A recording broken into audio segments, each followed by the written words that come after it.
చెప్పేస్తా చెప్పేస్తా అంటూ తన నెక్స్ట్ సినిమా అనౌన్స్ చేసేశాడు అనిల్ రావిపూడి.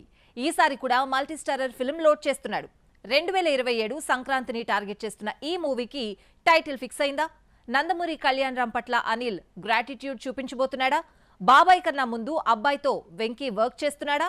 టాలీవుడ్ సక్సెస్ఫుల్ డైరెక్టర్ అనిల్ రావిపూడి చెప్పినట్లుగానే కొత్త మూవీ అనౌన్స్ చేశాడు. మనశంకర వరప్రసాద్ గారితో తెలుగు చిత్ర పరిశ్రమకు బిగ్గెస్ట్ బ్లాక్ బస్టర్ ఇచ్చిన అనిల్ మరోసారి మల్టీ స్టారర్ మూవీతోనే రాబోతున్నాడు. అందులోనూ సంక్రాంతి సెంటిమెంట్ రిపీట్ చేస్తున్నాడు.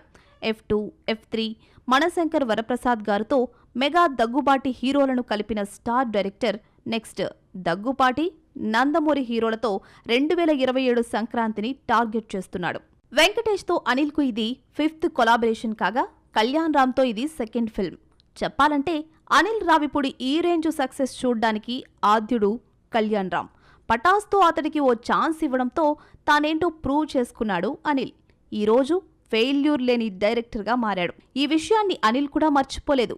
అందుకే వరుస ఫ్లాప్స్లో ఉన్న కళ్యాణ్ రామ్ను గట్టెక్కించి తన గ్రాటిట్యూడ్ చెల్లించేందుకు ఈ చిరు ప్రయత్నం చేస్తున్నట్లున్నాడు.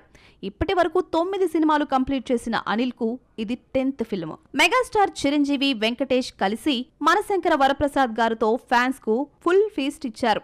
ఇలాంటి మోర్ కాంబినేషన్స్ చూడాలనుకుంటున్నారు ఆడియన్స్. వెంకీ ఆ ప్రయత్నాల్లోనే ఉన్నాడు. గతంలోనే బాలయ్యతో మూవీ చేయబోతున్నాను అంటూ హింట్ ఇచ్చారు. కానీ బాబాయ్ కన్నా ముందు అబ్బాయితో వర్క్ స్టార్ట్ చేశాడు వెంకీ. ఇది ఇలా ఉంటే ఈ ప్రాజెక్ట్కు పండుగ బొమ్మ అనే టైటిల్తో అనిల్ స్క్రిప్ట్ రెడీ చేశాడని బజ్. మొత్తానికి రిస్క్కు దూరంగా తన జోన్ పరిధిలో మూవీ చేస్తూ సంక్రాంతికి సినిమాలను దించుతూ సేఫ్ గేమర్లా మారాడు అనిల్ రావిపూడి.